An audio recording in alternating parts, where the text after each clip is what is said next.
हं, तू आई ओढून घ्या. हं.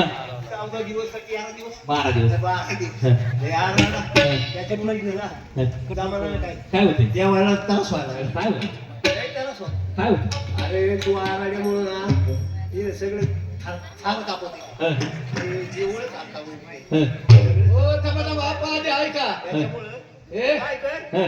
तू जा गुरांनी घर कर जा. मग मी 4 वाजता करीन 4 वाजता ए, ऐका ए, 50 रुपये चंद्रकलाबाई बापूसाहेब मांगडे हा. यांनी पूर्ण ललित मंडळासाठी 51 रुपये दिलेत पा हो आपा हा? म्हणणं काय म्हणलं काय सांगा ना पोरांनी नाचून गाणं म्हणा असं आहे वय मग आता ते सांगत नाही मी तरी काय करू बुवा? मला सांगितलं ना. तुम्हाला सांगितलं वय असं वय म्हणजे नाचणारच येतं तेव्हा तो काय आता काय बाबा हो? हं, आता मी सांगितले बा हं. जागरणात टायमाला तू हत्या कामाने मग थोडं काढी बरं का नक्की नक्की सगळे नाही नाही तेवढं काम करून टाक. हा हा जागा नसते हा आता तरी तो आपला गोंधळ अजून उठला नाही ना कोणता? ते घेतोय कुम्हार हा, उठतोय स्नान चालू आहे त्याचं अजून. ए बाया, जरा बोल ना. आय राजा उधे वाल्मी वेडी झाले सत्या भाव संग गेले वाल्मी वेडी झाले सत्या भाव संग गेले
आपल्या येथील आपल्या गावचे माजी सरपंच सौभाग्यवती जनाबाई पोपटराव मागणी